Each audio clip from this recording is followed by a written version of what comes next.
हम लोग oleum simple के बारे में पढ़ेंगे। Oleum simple basically H2SO4 plus SO3 का एक मिक्सचर होता है। ओलियम सिंपल डिफाइन कैसे किया जाता है, देखिए अगर लिखा है 109% ओलियम सिंपल, इसका मतलब हुआ कि 100 gram of oleum means SO3 plus H2SO4। 100 gram of oleum gives 109 gram of H2SO4 when react with water. Means हम लोग 100 ग्राम ओलियम सिंपल से 109 ग्राम H2SO4 बना सकते हैं। जो एक्स्ट्रा 9 ग्राम आ रहा है वो कहाँ से आता है, H2O से आता है।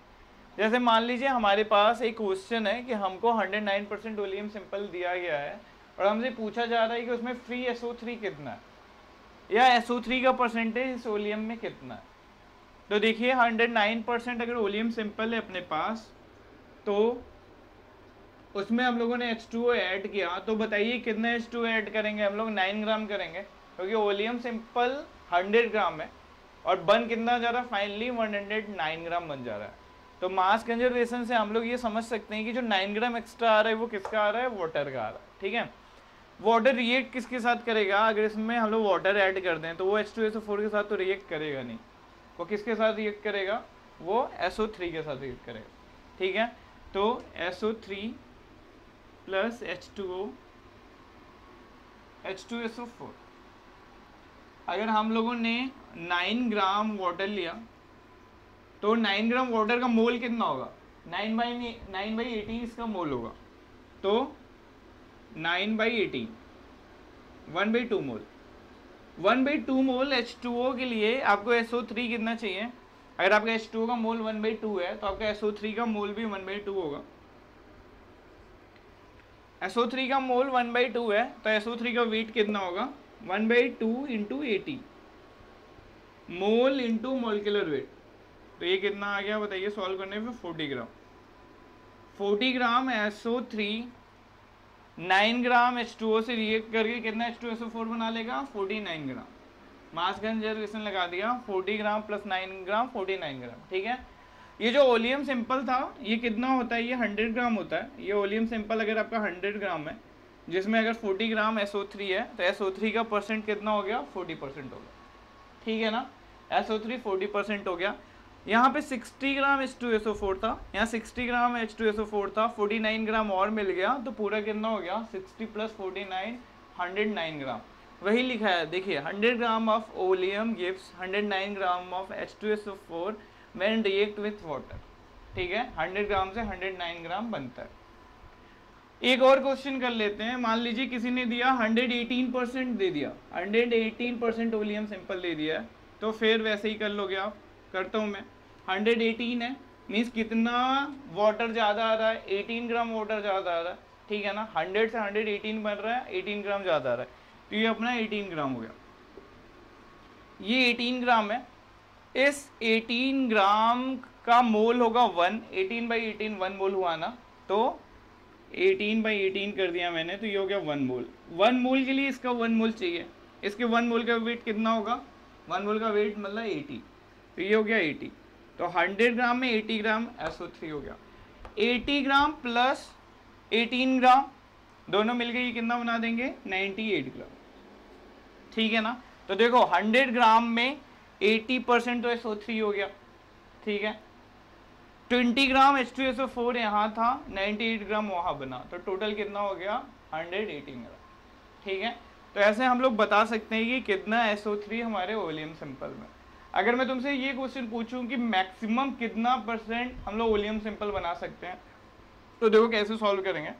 अगर मैं पूछ रहा हूँ कि मैक्सिमम कितना परसेंट हम लोग ओलियम सिंपल बना सकते हैं, मैक्सिमम परसेंट बनाने के लिए हम लोगों को पूरा का पूरा क्या लेना पड़ेगा, हम लोग को ओलियम बनाना है मैक्सिमम परसेंट, तो हम लोग पूरा का पूरा क्या ले लेते हैं, SO3 ले लेते हैं। 100 ग्राम पूरा SO3 ले लेते हैं। 100 ग्राम SO3 का आप देखो मोल कितना होगा, 100/80 मोल होगा। जितना मोल ये होगा उतना ही मोल H2O होगा। H2O का मोल देखो कितना होगा, 100/80। H2O का मोल भी आ गया 100/80। ठीक है ना, अब इस 100/18 से ये भी कितना बनेगा, 100/18। आपको H2SO4 का वेट चाहिए कि H2SO4 का वेट कितना बन रहा है, तो मोल में इसके मोलिकुलर वेट से मल्टीप्लाई करना पड़ेगा। तो कर दिया 98 से, इसको सॉल्व करोगे तो आएगा 122.5। मीन्स मैक्सिमम वॉल्यूम सैंपल कितना बना सकते हो आप, 122.5 मैक्सिमम बना सकते हो। लेकिन जो ये मैक्सिमम बना रहे ये ओपन इंटरवल में होगा। ओपन इंटरवल का कहने का मतलब है कि ये कभी अचीव नहीं करेगा। पूरा 100 ग्राम SO3 ले लोगे तो फिर तो ये वॉल्यूम नहीं रहा ना।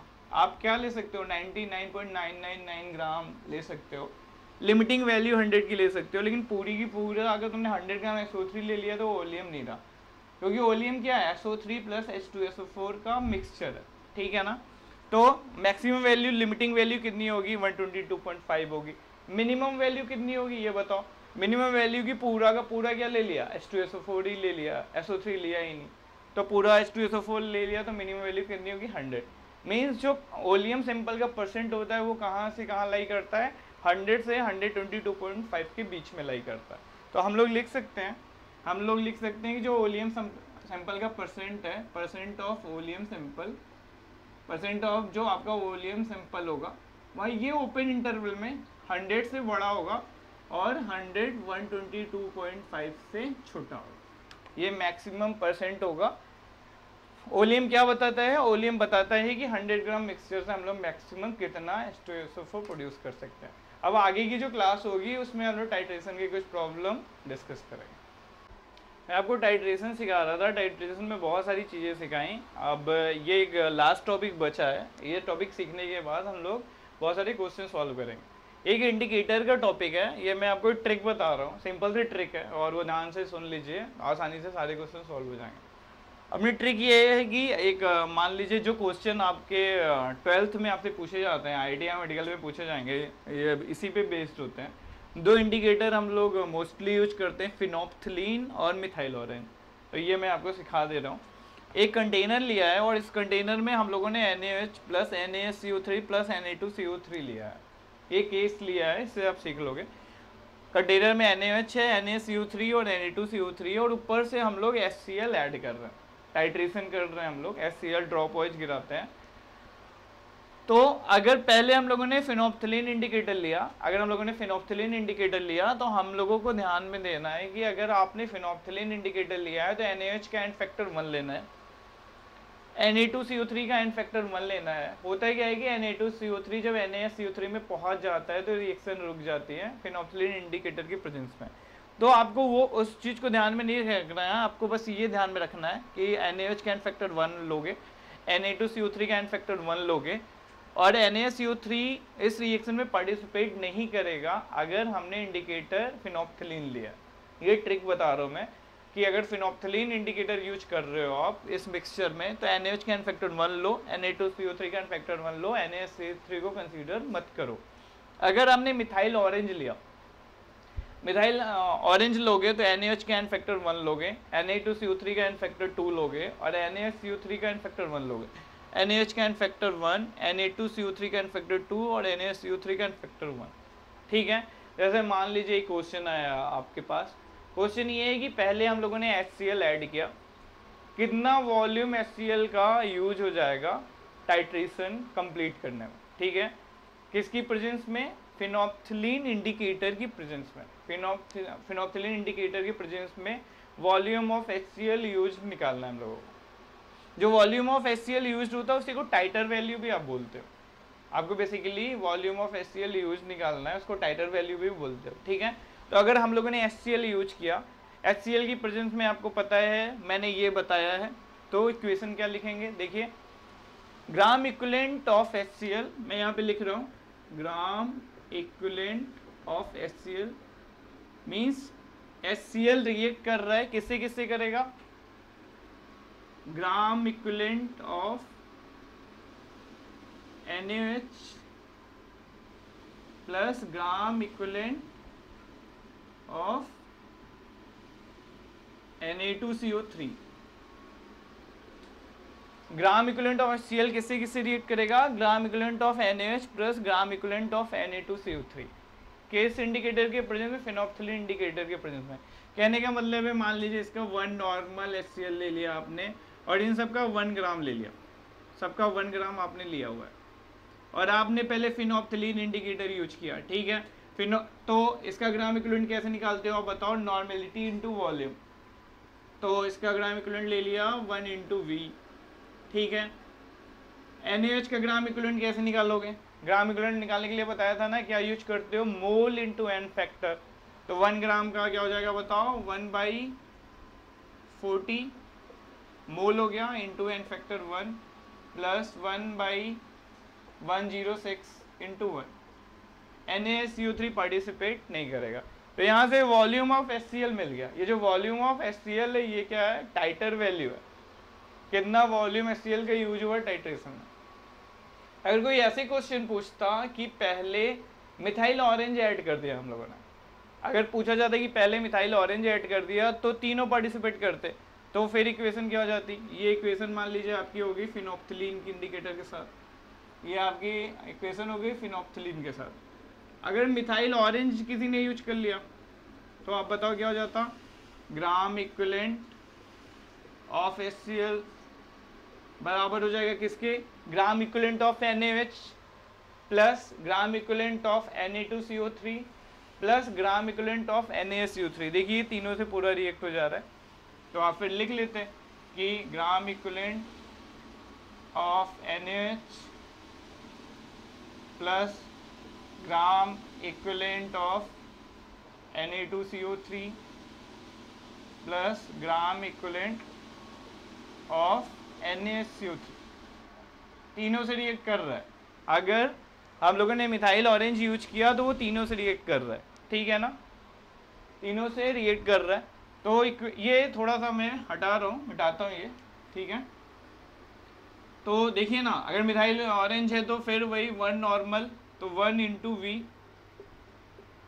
NaOH का ग्राम इक्विवेलेंट कितना हो जाएगा, 1/40 ये मोल हो गया into n factor 1 plus Na2CO3 का फिर 1/106, लेकिन मिथाइल ऑरेंज के केस में बताया ना कि आपको एन फैक्टर 2 लेना है, तो 1/106 इंटू 2। फिर NaCO3 अभी पार्टिसिपेट करेगा तो 1/84 इंटू 1। तो इस केस में भी देखिए वॉल्यूम निकल जाएगा, शुरू से मिथाइल ऑरेंज भी लिया है तो वॉल्यूम निकल जाएगा, ठीक है ना। अब अगर कोई आपसे पूछ रहा है कि पहले फिनोप्थिलीन लिया और उसके बाद फिर क्या लिया, मिथाइल ऑरेंज लिया, पहले फिनोप्थिलीन लिया उसके बाद मिथाइल ऑरेंज लिया, ऐसा क्वेश्चन पूछ रहा है कोई, तो देखिए कैसे सॉल्व करेंगे। पहले देखिए जब आप फिनोप्थिलीन लेंगे तो होगा क्या कि NaOH पूरा का पूरा न्यूट्रलाइज हो जाएगा, ठीक है ना। Na2CO3 पूरा न्यूट्रलाइज नहीं होगा, उसका एन फैक्टर 1 होता है, वो कहाँ पे जाके रुक जाता है, NaSCO3 पे जाके रुक जाता है। Na2CO3 से NaSCO3 पे जाके फिनोप्थिलीन की प्रेजेंस में न्यूट्रलाइजेशन रुक जाता है। तो इस केस में अगर हम लोग को सॉल्व करना है तो देखिए कैसे सॉल्व करेंगे। पहले क्या है, पहले फिनोप्थिलीन है फिर मिथाइल ऑरेंज, ये करने जा रहे हैं हम लोग। तो जाके रुक गया तो Na2CO3 कितना खर्च हुआ, 1/106 ग्राम इक्विवेलेंट था, 1/106 Na2CO3 कन्वर्ट हो जाएगा 1/106 NaCO3 में, जो कि न्यूट्रलाइज नहीं हुआ। आपको बताया था कि जितना ग्राम इक्विवेलेंट रिएक्टेंट का होता है उतना ही ग्राम इक्विवेलेंट प्रोडक्ट का बनता है। तो जो बनेगा NaSCO3 वो कितना होगा, 1/106 इतना बन जाएगा, ये नया NaCO3 बन जाएगा। पहले से NaCO3 कितना है, 1/84, ठीक है ना। ये NaCO3 बन के आया, ये वाला NaCO3 बन के आया, ये NaCO3 न्यू है जो बन के आया, ये न्यू है। और ये वाला कौन सा है, ये ओल्ड है जो पहले से है, जो कि फिनोप्थिलीन की वजह से न्यूट्रलाइज नहीं हो पाया था। ये जो फिनोप्थिलीन की वजह से न्यूट्रलाइज नहीं हो पाया था, और ये जो है जो बन गया है। तो यहाँ से भी वॉल्यूम है वो HCl निकाल लेंगे। तो सीखने का क्या था, सीखने का ये था कि अगर फिनोप्थिलीन की प्रेजेंस में टाइट्रेशन करते हैं तो Na2CO3 पूरा न्यूट्रलाइज नहीं होता है, वो NaCO3 पे जाके रुक जाता है, तो उसका एन फैक्टर 1 लेते हैं। NaCO3 पार्टिसिपेट नहीं करता है, NaOH का एन फैक्टर 1 लेते हैं। अगर मिथाइल ऑरेंज लेंगे तो Na2CO3 का एन फैक्टर 2 लेते हैं, NaHCO3 का एन फैक्टर 1 लेते हैं, NaOH का एन फैक्टर 2 लेते हैं। अगर स्टार्टिंग में मिथाइल ऑरेंज ले लेंगे तो वो पूरा का पूरा न्यूट्रलाइज कर लेगा। अगर पहले फिनॉक्थिलीन लिया और फिर मिथाइल ऑरेंज लिया तो ये ऐसे सॉल्व कर लेंगे। तो ये हम लोगों ने इंडिकेटर सीखा। अब आगे की क्लास में हम लोग टाइट्रेशन के कुछ क्वेश्चन सॉल्व करेंगे।